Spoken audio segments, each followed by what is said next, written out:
Ano yan? OBD scanner pro. Patingin niya. Yun yung OBD scanner.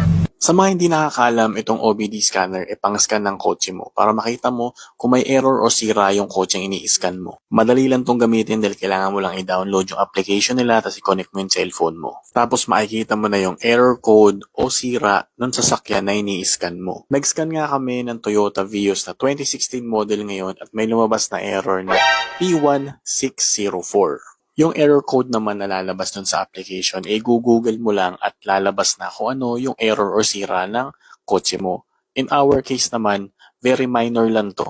Nagpalit lang kami ng fuel filter and nawala na yung error.